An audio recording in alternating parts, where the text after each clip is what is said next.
right, good morning. Morning. My name is Kiran Pathakoda, and I'm a program manager on the Bluetooth team. So welcome to the Bluetooth session for Build 2015. I'm so glad you guys came out.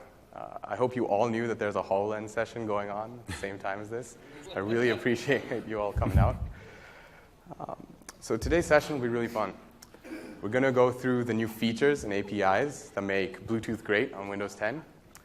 We'll take a closer look at the APIs and see how you can integrate them into your existing apps.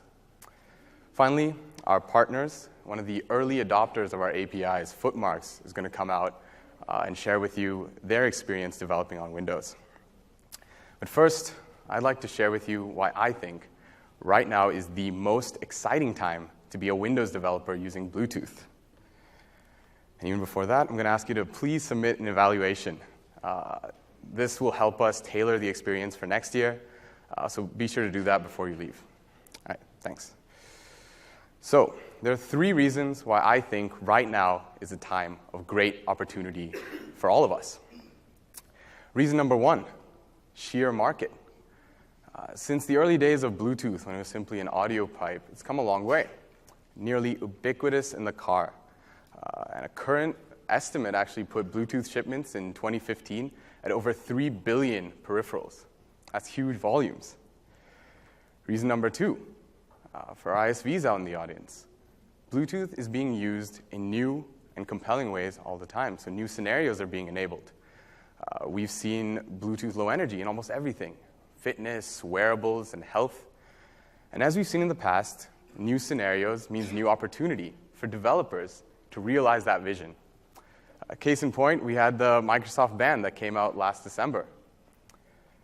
A brand new app ecosystem because they previewed their SDK earlier this year. The brand new ecosystem that's ready for all of you to party on. That's opportunity as well. And reason number 3, some of our IHVs in our audience might shake their heads, say yes. And this is really important for all of us developers. And that is that with Windows 10 and the rise of the Universal Windows platform, we will have the largest number of Bluetooth-capable Windows devices that we've ever had in the past. So you can deploy a single app or a single driver to all of these phones, PCs, and tablets. Just looking at current upgrades, that's hundreds of millions of Bluetooth-capable devices. So that's great as well. So these 3 reasons, sheer volumes, new scenarios coming out all the time, and hundreds of millions of Bluetooth-capable Windows devices cause me to say that this is a great time to start developing for Bluetooth and the best time to start developing for Windows. One of my favorite stories of a group of developers that's been able to take this sort of opportunity and really run with it and deploy a solution that impacts people's lives is the Cities Unlocked project, sponsored by Guide Dogs UK in partnership with Microsoft. They took a unique problem faced by the visually impaired, that they're not able to navigate new parts of the city, and they have a unique solution. So please allow me to share a very short video to show what they did.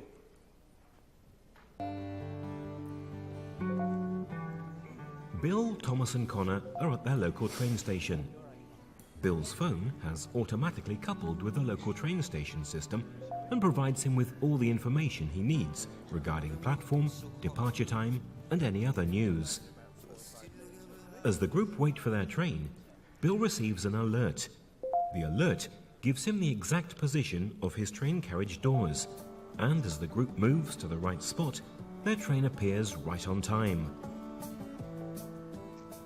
Take 2 paces forward. Your carriage is H.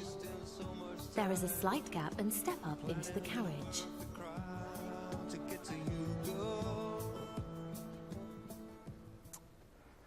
That was an awesome use of technology. Yeah, you can clap. They're doing a great job in the UK. And so that was an early concept video, and since then they've made larger strides forward in other technology as well, even involving a bone conducting headset that gives their users 3D sound perception. It's incredible. But the Bluetooth use there is that they have beacons placed strategically along the city that broadcast the object's location. And we'll talk a lot more about this technology as the session moves forward. To deliver this sort of opportunity to all of our developers, Windows and Microsoft had to deliver on a vision that was conceived in early 2011, that of a converged operating system. For a platform team like Bluetooth, that meant in Windows 8, Windows Phone 8, we delivered a converged radio driver. Started with the basics. And as some of you may know from last year, Windows 8.1, Windows Phone 8.1, we delivered a partially converged API surface. The background functionality was still not on Windows PC.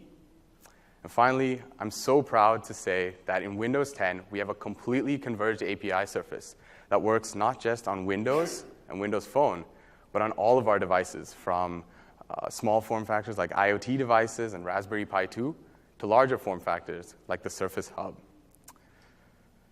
And our engineering improvements didn't just stop there. Our revamped feedback system will allow us to get actionable and unique insight from our self-hosters faster and easier than ever before. I was actually one of the program managers, one of the members of the Bluetooth team that had the pleasure of reading through all of your feedback. And I thought it'd be fun to actually put up some of my favorite quotes on the screen for you. Some of these might even be yours. Some of our feedback was immensely positive and really validated the work that we put into Windows 10. Some of it was not so positive and showed us that there's a long road forward for Bluetooth specifically. And we're looking to our other engineering improvements, like Windows as a service, to be able to deliver on features faster and with better code velocity. Some of the feedback was immediately actionable. A lot of you asked for a quicker way to turn on Bluetooth. We made sure that Bluetooth was in the quick action setting, even on desktop. Finally, we had feedback from all over the world. This one in particular was from Indonesia. Had no idea what it meant. But through the magic of Bing Translate, you realize that Bluetooth connection problems affect us all. It's a universal problem. Thank you all for being with us since throughout Windows 10. And we look forward to your continued support as we develop on future releases. So, with all of our engineering improvements, Windows as a service, and revamped feedback system, what's new in Bluetooth for Windows 10? I'll tell you, we've delivered on a broad range of feature areas in Bluetooth. We have audio features like aptX and wideband speech support. We have core spec updates. Windows 10 will be core spec 4.1 compliant. Finally, my personal favorite, being able to use my Bluetooth keyboard with my phone to type up a long email. Bluetooth HID for mobile is on Windows 10. Couldn't be more excited. But there are 4 features up here that I hope catch your eye. Not just because they're bold, large, big font and strategically placed on the screen, but because they're new and they enable compelling new scenarios. I'm talking of beacons, broadcast, and being able to do this in the background, taking advantage of our new hardware offload capabilities. So let's double-click and understand a little bit more about each of these. First question, what is a Bluetooth LE beacon? Well, beacons use the advertisement packet. Now, I'm not talking about the advertisements, like Mad Men style that you watch on TV, consumer ads. I'm literally talking about the advertisement packet that's been in Bluetooth since Bluetooth Low Energy. It's a unique payload that's advertised. The value proposition of beacon technology is that you can take this unique payload and give experiences to the user. Experiences like presence detection. As we saw in the earlier video with Cities Unlocked, the presence of a bicycle rack beacon or the presence of a train beacon pulling into the station surfaces unique experiences to the user, location experiences, for instance. So that's really powerful. In addition to just presence, you want to know whether the user is close to a beacon or further away. So in Windows 10, you get the received signal strength, or RSSI value, of every advertisement packet received. All right. I know a lot of you are happy. And finally, Windows can be the beacon as well. With our new broadcast APIs and publisher APIs, you as developers have the power to actually input what's being advertised by Windows. And this is great as well. So to enable all this functionality, we knew this had to be great in the background as well. And we can't live in a world, we can't have experiences for the customer where they're constantly disturbed by stuff that doesn't matter to them, or that they experience power drain just because they walk into a room crowded with beacons. So for that, we worked with our IHV partners more closely than we've ever had to in the past. And working with them allowed us to develop an experience so that you as developers can write to an API that communicates all the way down to the controller. So the controller actually makes decisions on which packet to keep, which advertisement packets to keep, and which ones to throw away. This level of cooperation has never been done on the Bluetooth team. And I'd really like to thank all of our IHV partners for participating in this throughout the release. The work they've done is going to enable really cool, power-efficient experiences for all of our users. That's great. So for all of these features, we had to make 3 major namespace updates in Windows 10. We're going to move into the more demo section. We're going to learn how these APIs function.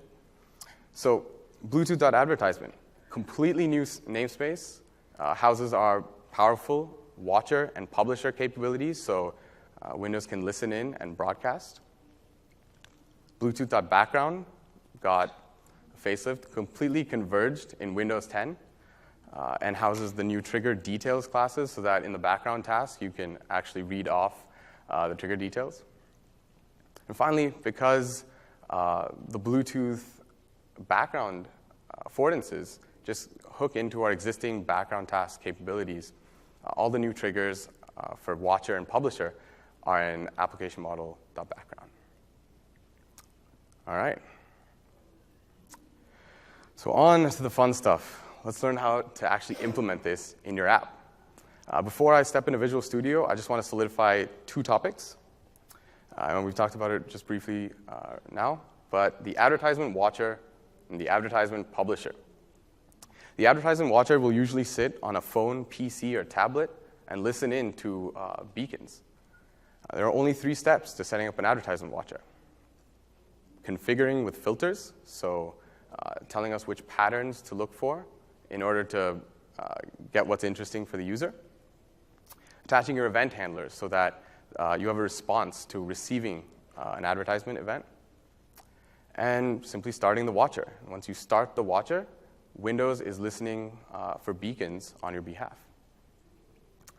Then we have the advertisement publisher. A couple quick notes before I actually go into how to configure this.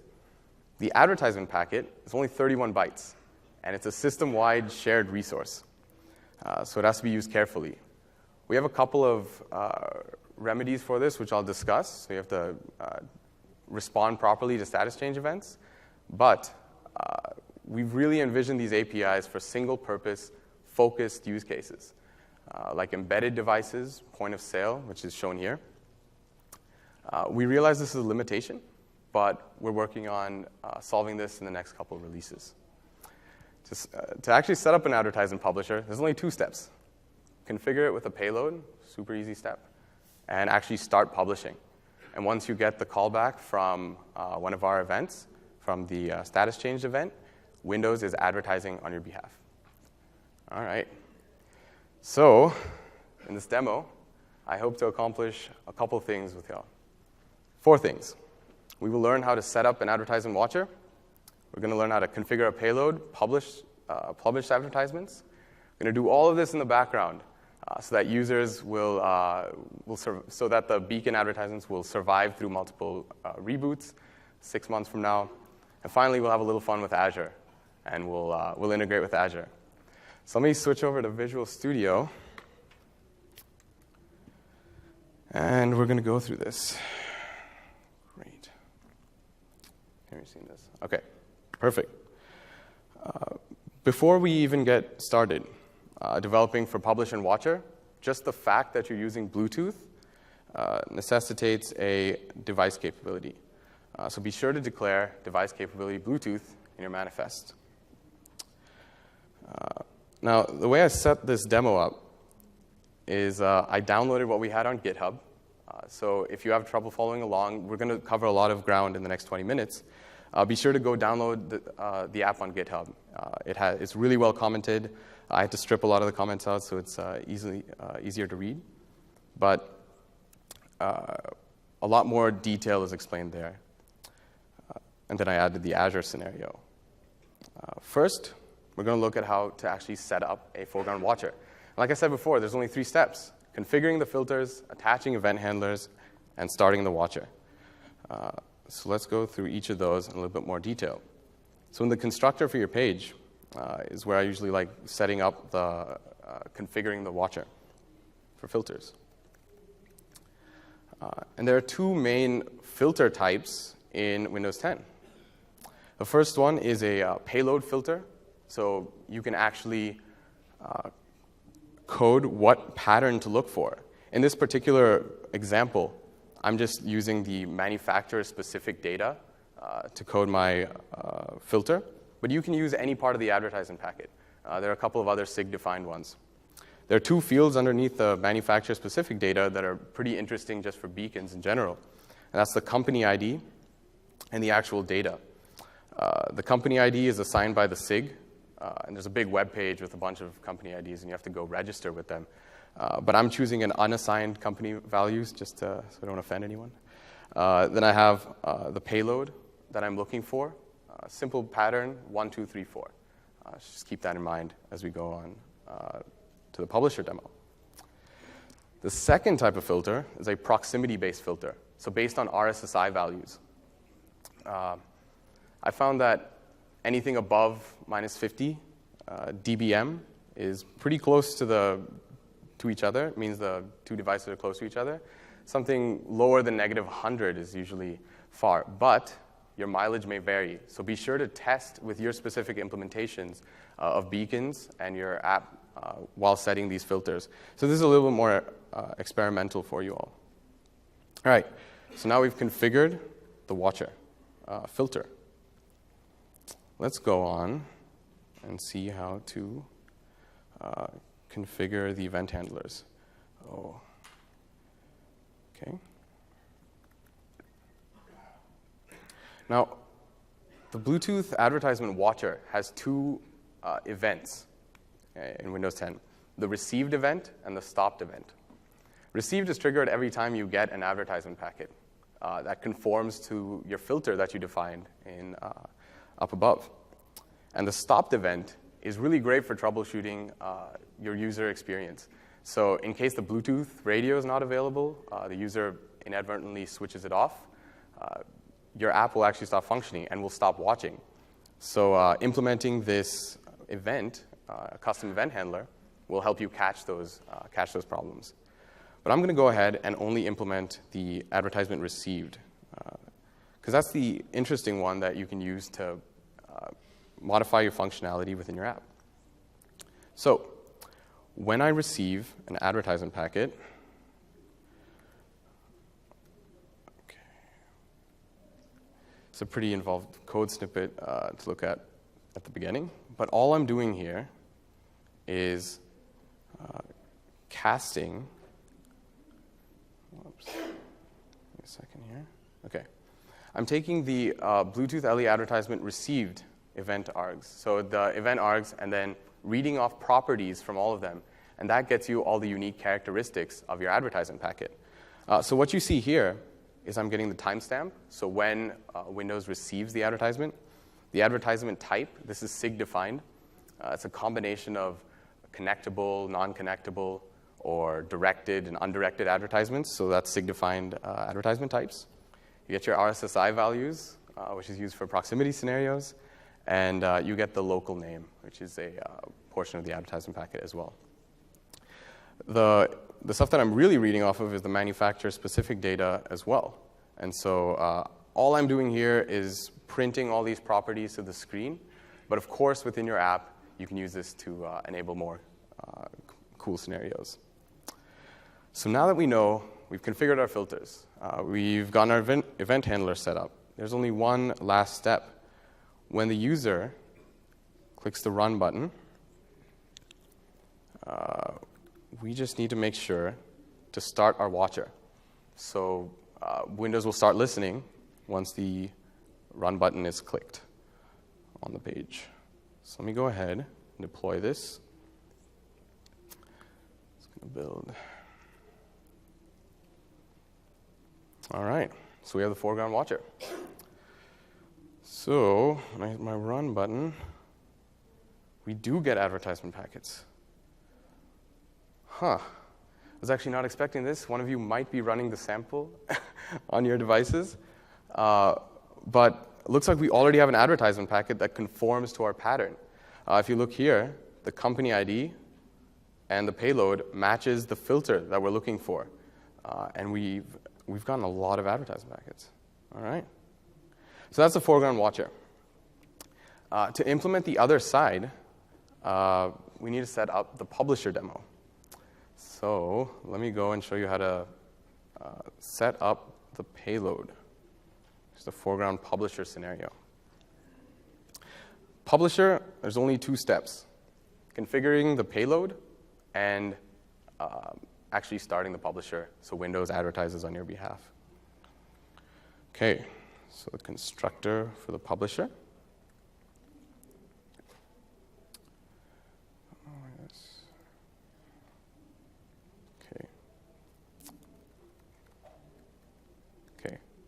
Now, this code looks pretty similar to the earlier code in the watcher filter configuration, and that's because we use a container advertisement class. So that's just a general class that you'll use.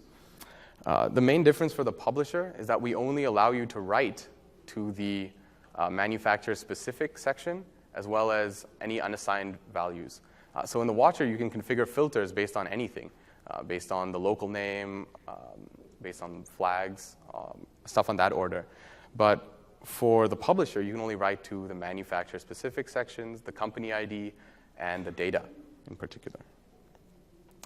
And now that you've configured your payload, and notice that I'm taking care to have the same pattern as what I'm watching for, we can go ahead, and when the user clicks the Run button,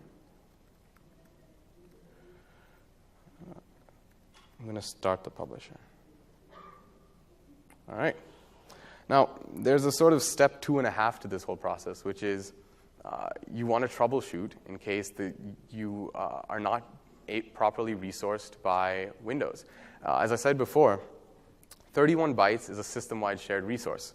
So there are cases where other apps in the system are using the advertising packet already. And so to make sure that you know that your app is not being serviced by Windows, we have a publisher status changed event.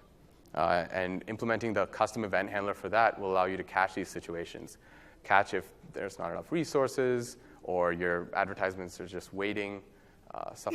Things on that order can be done in this, with this event. All right. So now we have two scenarios. The fun thing about this being a universal app is that now I can actually change my architecture and deploy to my phone. So I'm gonna, now the emulator, okay. So the emulator, you can totally build and deploy Bluetooth apps to the emulator, but it doesn't come with a Bluetooth radio. So what will end up happening is all the Bluetooth functionality will look like it doesn't exist. So I'm actually using a real phone. We have a cool app, project my screen, and just projecting it to my laptop. And so we have the publisher sitting on the phone.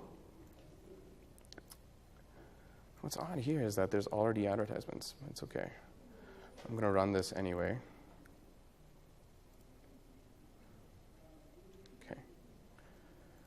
when I start running, I'm going to start the program publisher. You know what? I might actually have a background process running on my other app. Just give me a second here. I doubt any of you. Are any of you running the app on your screens? No? Okay. Let me check once again. If this doesn't work, we'll just give up. All right. Someone is clearly running this app. So you can see the publisher is working for someone else. But as soon as I run the publisher on my phone, I'm also presumably publishing the same advertisement packet. You know what we can check is the RSSI value. This will be interesting. So I'm going to take my phone. I'm getting a lot of these advertisements. Okay, and we have to navigate to the lowest. Okay, we're getting -40, so the devices are really close. -38. Now if I move really far away, we get into the 60s, 61. If I move to the back of the auditorium, we might even stop receiving advertisements because of our filter. But yeah, that's the publisher on the phone. So now you know how to set up a foreground watcher, foreground publisher.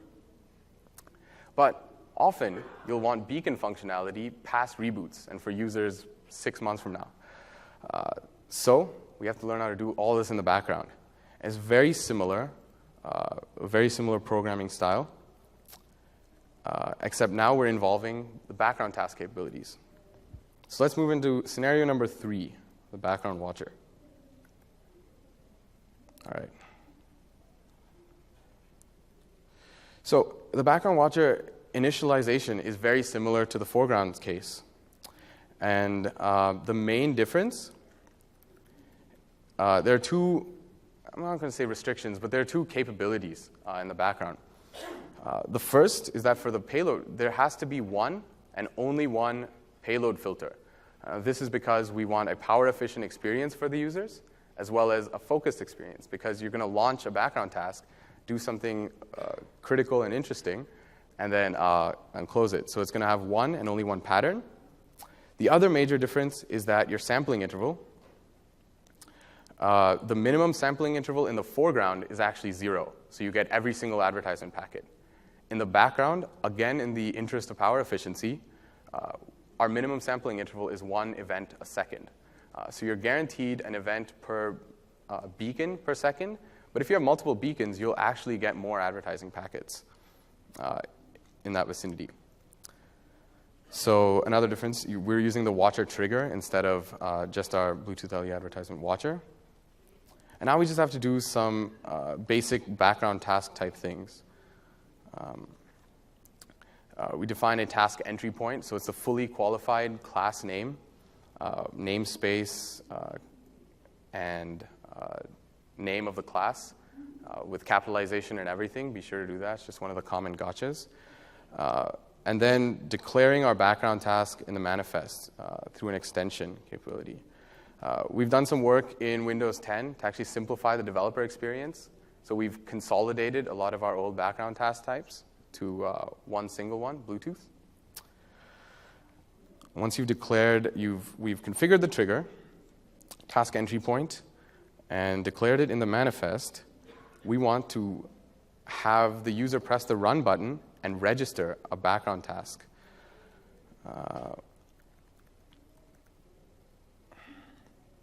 Again, some fairly involved code, but still doing a simple operation. We're going to check if a previous task has already been registered, and there's some code above that actually does this. Be sure to look at the sample on GitHub. And then we just build our background task from the previously configured trigger, as well as the task entry point, and try and register it when the user hits the run button. Now, there's a number of reasons that background task registration can fail, but the one special case is if the hardware is actually not supporting our new hardware offloaded feature. As we talked about before, we actually worked with all of our IHV partners to enable this. But a lot of our devices currently may not be upgraded to support the feature. The good news is all the new Windows 10 phones and a lot of our major flagship devices, including the Surface Pro 3, will all be upgraded to have the feature. But you'll have to take care of this exception in case a user installs your app on a device that does not support hardware offload. Okay, so now that you've taken care of this exception, your background task is presumably registered. And because all of you might not have hardware that supports it yet, I'm actually running this on the same device that was given out to everyone, the HP Spectre. We have a special preview API that we're demoing here, which enables software filtering. So even though you're not running it on a device that actually supports our feature, the hardware offloaded feature, this will all work till Windows 10 officially releases. At that time, the preview software filtering feature will be removed, and this exception will start being caught by your app. So be sure to do this in anything that you're coding up between now and release. All right. So now, presumably, the user hits the run button, your background task is registered. But what happens every time you get the trigger? Well, then we have to go to a separate project that houses our background tasks. I'm not going to go into too much setup of background tasks, but there's some great sessions that were on the first day. I think Sean Henry had a session that talks really well about background tasks. And I've linked to some of them at the end of the session notes. But when you get the trigger, we're going to do a very similar operation to the foreground, which is read through the advertisement packets and display properties on the screen. That's all I'm going to do in my background task right now. But there's one major difference between the background and the foreground. And that is, because your task may not fire every second and satisfy your minimum sampling interval, we'll actually aggregate multiple advertisement packets into one trigger details. So what I'm doing here is casting the trigger details as our type, so as the Advertisement Watcher trigger details. And then, like I said, the main difference in the operation is that now you have to, instead of just reading off the properties directly, you have to go in and loop through all the advertisement packets that might be contained in your event args. And once again, all I'm doing is reading off the timestamp, the advertisement type, and so on and so forth, and printing it to the screen. This is where you might want to raise a toast, perform a location type operation, things on that order, but I'm going to print to the screen. And the cool thing about now having this in the background, so let me go ahead. I like using my phone as the publisher and having my PC as the watcher. The great thing about having a background task for the watcher is that I can close the app and come back to it. Background task is still registered. So the foreground watcher, so I come back, it's not going to be running. And when I close it, of course, it's not going to be running. But the background watcher, as soon as the event gets registered, as the task gets registered, you'll see, sometimes you'll see multiple event counts if there were multiple devices in this vicinity. But then when I close the app and I come back to it, I'll still see my background task registered. So you'll keep getting those events. So that's the beauty of background tasks. And now we're going to do a similar application for the background publisher.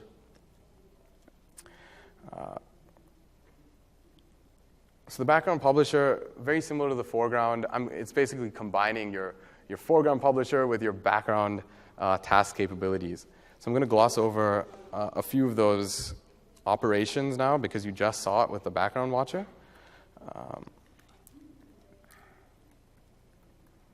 Right, so I'm going to configure the publisher, the advertisement payload that I'll be broadcasting. Looks exactly the same as the foreground. And then again, do my special background task type things, define the task entry point, declare it in the manifest, and then when the user hits the run button,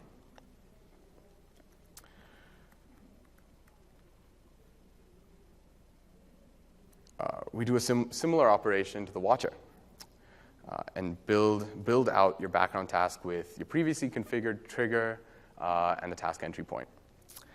Now this is similar. So the triggers in the background are similar to the events in the foreground. So you can think of the watcher events received and stopped as what's going to trigger the background task. Similarly, the background task for the publisher is triggered by status changed events. So the first time you register your background task, the first time the user hits run, your background task will be called once because it's going from undefined status to started or waiting. And then future publisher status changes will be reflected in your background task. So that's usually what I use in my run method. All I'm going to do here is print out errors to the screen, but it's great for troubleshooting to make sure your app is constantly publishing. Once you get the event that your publisher has been registered, Windows is advertising on your behalf and will continue to do so even when the app is not in the foreground. I strongly suspect I had a background task running on my phone this whole time, which is why we've seen advertisements the entire time from the beginning. So I'm going to deploy this to my phone, and we should have the publisher background task scenario running on my phone. So here goes. Whoops, excuse me. All right, well, the demo gods are not being kind right now. Let's do this. I think I may have started deploying too soon.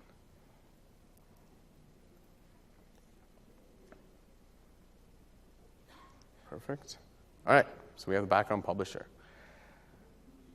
So this would be cool if I could show you when I publish in the foreground, the advertisements will start and stop when the app is not in the foreground. All right, so we're going to have the watcher started. Wow, and we're not getting advertisements now. I think our background task got overwritten. Okay, so in the foreground, when we advertise, you see the advertisements start on getting seen by the watcher. But as soon as I close the app and navigate back home, the advertisements stop. There are no advertisements being seen anymore. However, if we go in and launch our background publisher, our background task gets registered. And as soon as the background task is registered, you start seeing new events. Note the timestamp, right? Okay. So we're getting new events. And even when we close the app won't even be in the backstack. We'll still have the background task continue to run. And you'll still see advertisements. Once again, the timestamp's incrementing. All right. So it's as simple as that. Watcher, publisher, being able to do this in the background. But let's have some fun with this. As users, sometimes it's really useful to get more context. I don't just want to know the payload, and it's pretty tough to give your user all this context that the beacon can have just simply through the 31 bytes. Microsoft has a cool service that allows you to ping the cloud and get back more context for the user. So let's move into our Azure integration demo. All I'm going to do here is take the first scenario, so the foreground watcher, and instead of displaying to the screen, right, and remember the same payload, so 1, 2, 3, 4, I'm looking for the same pattern. Instead of displaying received advertisements to the screen, I'm going to match that payload, send it up to Azure, and return a string and get more context for the user. A simple link query and integrating with Azure Mobile Services will allow me to do this. I've linked to the tutorial for how to add Azure Mobile Service capability to your app in my session notes as well. So I'm going to deploy this to my PC. All right. Simple link query just to match the payload, send it up to Azure, and match against my table up there. And so when I run my foreground watcher, you see the same company ID and payload, 1, 2, 3, 4. all I'm doing in the Azure integration demo is taking that payload, and it's going to ping up to Azure. Let me actually show you this all real. Here's my Azure table. It's my actual subscription. I've got a lot of stuff going. So when I get this payload, I'm going to return this text. The internet. Let me get this started.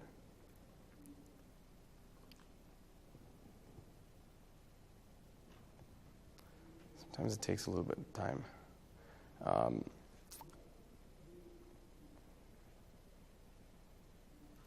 Let's see if it's still advertising. Okay, I'm still getting advertisements.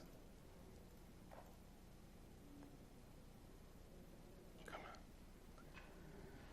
on. The last part of the demo. It's always the kicker. All right. Let me see. I'm going to make sure I still have a payload up in Azure. Yeah, I do. Let's debug this up just for a second.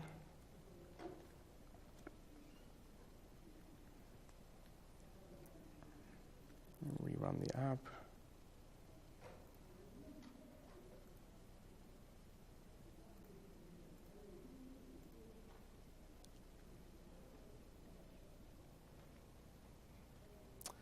Okay, looks like I'm not able to show you being able to receive. Oh, there it is. Yes.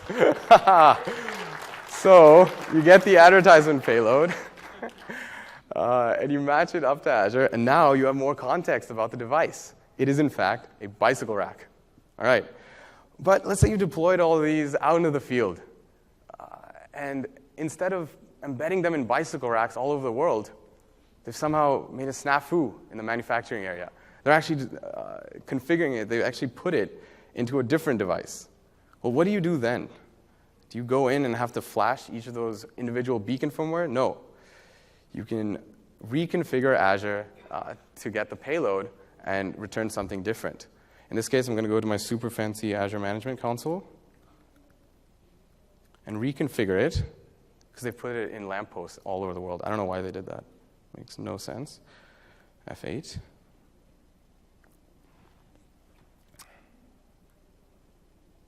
Hopefully reconfigure this.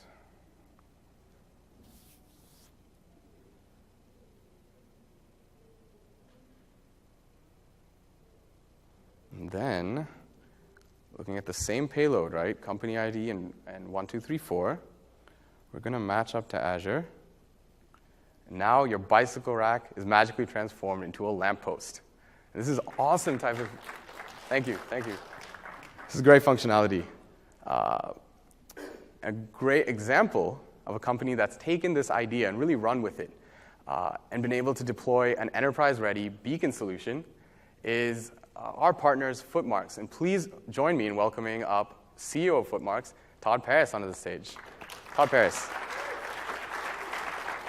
I don't think I've ever seen anyone so excited about a bicycle return that happened there. So I think my job is considerably more easy than Kieran's with all the coding. But when you look at the work he did, the good work he did, and you think about the gigantic and obvious mobility global trend on the consumer side and on the business side, it's clear there's just a ton of value to be created by all of you as developers and us as FOOTMARKS. So at FOOTMARKS, we saw that a while ago and got pretty excited by that. So we're kind of really looking forward to Windows 10 rolling out to all the billion different devices. And there is tons of opportunity for everybody. We also know there's tons of challenges. The number one challenge there is on the consumer side. We need consumers to engage in the ecosystem. So if you go into your app and you turn Bluetooth off, you go dark effectively, and this ecosystem can start to whittle down. So we need, as developers, to make sure that we do create value and share value using this cool technology so they stay engaged in the ecosystem. And at FOOTMARKS, we have this one term we call the yellow shoe challenge. Basically, if I'm standing in the real world and I'm staring at a yellow shoe, as developers, know that I'm staring at a yellow shoe in real time. So talk to me about the yellow shoe. Not a minute later, not as I move 12 inches to the right. When I'm standing, staring at that yellow shoe, talk to me about that. And even better is know who I am. Use my online personas, purchase data, but know who I am. So when I walk into any physical location, you can proactively start to find the things that are of value to me, this organic proactive search in the background, and then bring that back to me. Help me find that product in any physical location. That's where true value starts to get created. And we work very hard at FOOTMARKS to make that happen. And when you do that, good things will start to happen. Massive developer opportunity. And the one word I'd sum it up is monetization, the way to make money. When you do it well, this will happen. We've deployed at NFL stadiums, retail centers, and malls already, and you can start to see good things happen in the app stores and with your app. The number one thing is increased app downloads. So people know they're going to get more value with BLE from their apps. So 6 to 7 times more downloads of BLE-enabled apps than non-BLE-enabled. And that's huge. That's a massive number. App engagement. So session durations start to get much longer. And the best way to think about this is, in the traditional world of digital media, online advertising, in mobile ads tend to have click-through rates of less than 1%. Less than 1%. And not very impressive. But with BLE-enabled ads, so this is just standing in front of the yellow shoe, maybe I get an ad for a yellow shoe, that number moves to 20 times and 60 times. So it's orders of magnitude much better engagement you start to see. And then when you have more downloads, more value being created, that flywheel starts, and you start to see really cool things happen, better ratings, and around this virtuous circle you start. So it's clear there's a massive opportunity, especially when you keep in mind the Windows 10 and that massive scale that we'll start to see going forward. But let me back up real quick. The reason I'm here is just a quick demo, but at FOOTMARKS, we were lucky enough to get involved with Microsoft about a year ago. So we're the only BLE company that started to consult with them as they started to develop their solution. So in addition to having all of the classic or cool features of BLE, we, as a startup, needed a few additional things, which is make it easy to use. As a CEO of a tiny startup, I don't have a ton of resources. So I need to make sure everyone is really working well and really quickly. And that was what was really cool about what they did. It took us just a matter of hours to port over our Android code, point to the Windows 10 SDKs, magic started to happen, and we started to get the contextual returns that we expected to see on the Windows platform. So I think that was an extremely cool thing for you guys to do. Yeah, much appreciated. So that was kind of the big, easy thing to do for us. And that brings me to the demo in particular. So we have 3 different things happening, and Kieran was talking about them. I'll touch on them real fast because the demo is kind of brief. So in the background, you'll see the beacon broadcasting the advertising packet, and you'll see the SDK, the phone seeing, reading, and watching, talking to Azure, the ping back, and then the actual payload return. So we'll move into the demo here. On the payload note, Kieran, we've been watching Kieran. We actually put a beacon in Kieran's office, and we enabled his boss's phone with our SDK, and we enabled your phone with your SDK. Really? Yeah, really. Yeah, and so we saw over time, Kieran has a little bit of a hard time getting to work in time, especially relative to his boss. That's true. Yeah. It's a constant struggle. Bonuses are coming. It's a little hairy. So we had an idea. Why don't we actually start to give notifications to Kieran when his boss gets near the office, and then race real fast to the office and save his job. I'm starting to see how the privacy invasion is starting to pay out. There's a value. There's a value. I'm telling you, the there's a value. Okay. So the idea is if he actually gets in time, it's perfect. He's happy, fully employed, might even have a bonus at the end of the year. If not, then that's his boss, his evil boss. Right. Yes. In that case, maybe you're unemployed or tiny little bonus. Probably after what you just said. Yeah, exactly. So why don't you log into the app? And so what we've done is we have a beacon out in the middle of the audience. And so this is pretty similar to the setup that we have in his office. But effectively, that beacon represents your office. Okay. And what we'll do when you log in there, we'll start you on your peerless journey towards the beacon to see if you actually got there in time and see if you actually made it in time. So we'll start the demo. You're trying to sell me something, Todd? Yeah, we'll see if you actually get there in time as you're approaching. We'll see. Let's hope. Notification. I think I'm going to make it. Let's see. No. We're not so sure. Oh, man. Unemployed. You're now unemployed. So, ladies and gentlemen, here's a developer that's unemployed if you're hiring. Yeah. I thought I was going to make it the whole time. Yes. We kind of had a little bit of fun with Kieran, but the reality is that with the platform they put together, the ease of use of the tools, the matter of fact, it took us just a few hours to port over our code, and you think about that scale. I think at the keynote it was 1 billion devices that is the goal for 1 or 2 years out, that's a massive number, the upgrade path to Windows 10. So this is a great tool set. It's massive scale for us. So we're excited at FOOTMARKS, definitely. So with that, I'll pass it back to Kieran. I am also reminded, come visit us at the Insiders Lounge at the completion of this. Kieran. Thanks a lot, Todd. That was great. So as Todd just said, do you have the clicker? Yep. All right. So as Todd just said, I'm really glad he said it, we at Microsoft have worked hard to make it easy for you all to use this technology. We've made it easy by unlocking the opportunity of hundreds of millions of Bluetooth-capable Windows devices. We've made it easy by converging our API surface, so you only have to write one app or one driver. We've made it easy to integrate with Azure and deliver a power-efficient experience through hardware offload. So go forth, engage with our APIs, give us feedback. We're listening. And if there's one message I hope you'll take away from this entire session, it's that the technology is no longer the limitation. Our creativity will unlock the potential of beacons. Thank you all so much for attending the Bluetooth session. Before I take questions, I just want to say that Todd, myself, and one of the primary designers of the Beacon APIs, Alex Sung, one of my colleagues, will be out in the Windows Insiders Lounge. So come by and see us afterwards. There are a couple of related sessions I'm just going to click through. We have the app model. So I think they talk a lot about, oh, I did not switch back to the PowerPoint. You were looking at George the whole time. Beautiful. There's a couple of related sessions with the background tasks and stuff. Andrew Klinick and Kyle Marsh gave a great talk on Monday. And as we talked about with the huge opportunity with Bluetooth development, here's the Microsoft Health Band related session. And with that, I open the floor to questions. How much time do we have? All right, so we have time for a few questions. Please come up to the front. There's a mic right here. I believe that's active. I don't know if there's another one. Go ahead. Yeah, can you speak in the mic, please?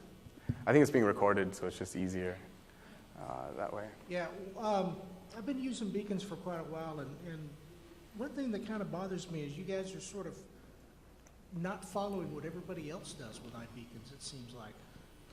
For example, whenever you're looking for beacons, there's two established methods, right? You can monitor or you can range. Okay. And I only saw one, which I think is equivalent to ranging for a beacon. There was no monitoring or anything, which is considered to be better in background mode, right? Because you use less power. The other thing is, I mean, we're talking about the advertising packet. There's a lot of stuff in there, right? There's the major number, minor number, the UUID that I think is composed of things like the company code. I didn't see you guys talking about any of that either. I see. So in general, with the Windows Beacon APIs, we followed the Bluetooth spec. So it's a universal beacon standard, right?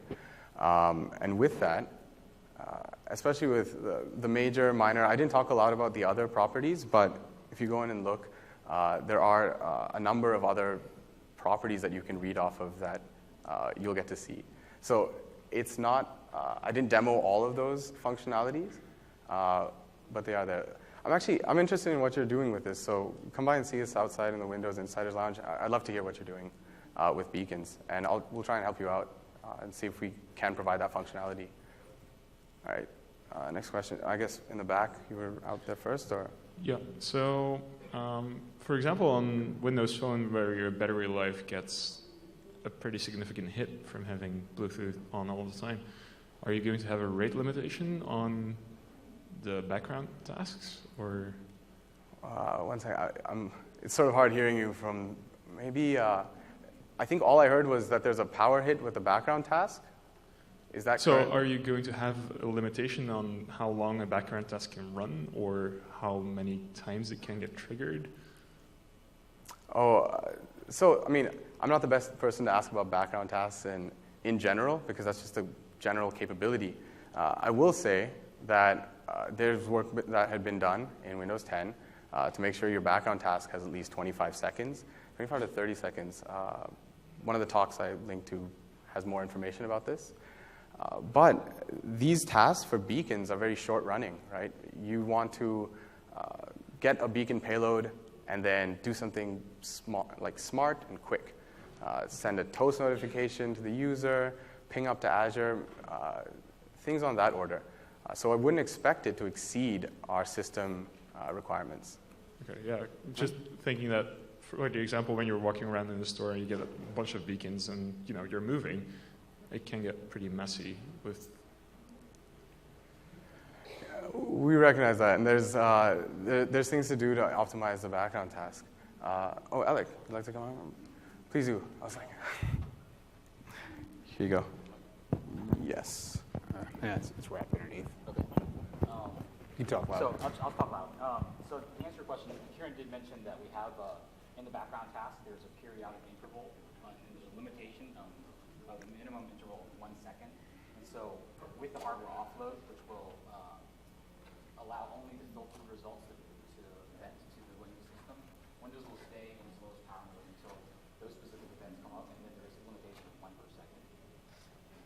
And the developer has control to expand that interval. So for something that they don't care about having really reactive, they can also save more power by increasing that interval.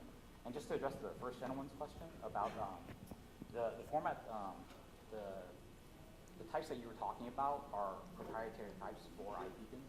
And so the watcher that Kieran showed is analogous to the monitoring. So you can monitor for any beacon payload, and that payload can be a specific type, like the iBeacon type.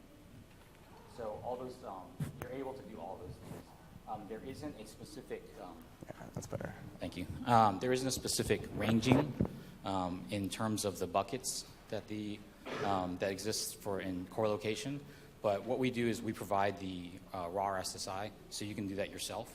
We are looking in the future at providing some sort of bucketing like that. But right now, what we've heard in general, like from our partners at FOOTMARKS, is that they actually want the raw RSSI so they can roll their own and more improved ranging. And so initially, you can do that in your own app. Thanks, Alec. Just keep. Are these APIs going to be available for the Windows desktop apps, or are they going to have to be a store app? Yep, it's a universal app, universal APIs, so you can enable them on desktop or phone, or embedded, anything. Okay, sure. I have several questions actually. Is it planned to provide the ability to put several records into one payload? Oh, would you mind using the front mic? I don't know why. The back mic is just a lot harder to understand up here. If I use the publisher, will I be able to put several records into one payload? I'd like to have manufacturer data, short name, and several records in one payload. Oh, so putting multiple packets, multiple data types into one payload? That's the question. Do you want to take this on? Sure. This is all documented on MSDN right now, if you go up to look at the API documentation. But for the advertisement publisher currently, we're limiting the payload to manufacturer-specific types and also just a proprietary type. In the future, we'll enable more as part of, as we add more functionality for like GAT server. A lot of that information kind of suggests the existence of a Bluetooth LE peripheral with which you can interact, and that's not the case currently with Windows 10. We have an advertisement API to serve as a beacon, and then as we add more functionality, we'll enable more of those section types. Okay, the next question, will it be able to set advertising and scanning parameters? Like the interval? Yeah. No, Windows will advertise at 100 milliseconds. Yeah, which is the fastest advertising rate. So. Okay. And the next is, we'll be able to use the watcher and the publisher at the same time. Yeah, we were actually, I was actually doing that on the phone. I had the publisher going and the background watcher was also. It actually depends on hardware ability of Bluetooth chip to be able to scan and advertise in the same time. Yes, and that I think that capability was in 4.0 already, and that was a requirement for Windows. It's a HLK requirement, and that's something that we test. So all of the partners that the major IHV partners that we work with are capable of doing that. Okay, and the last questions, do you have plans to Bluetooth networking? I mean mesh networking. So mesh is still something that's being discussed. There's no official spec for that yet, but that's something that certainly we're looking at. I think another gentleman has a question. Yeah, we're pretty much out of time. We've gone into the red. So if you have more questions, please find us out in the Windows Insiders Lounge. We'd love to hear from you. So come and say hello. All right, thanks guys. Thank you. Yeah.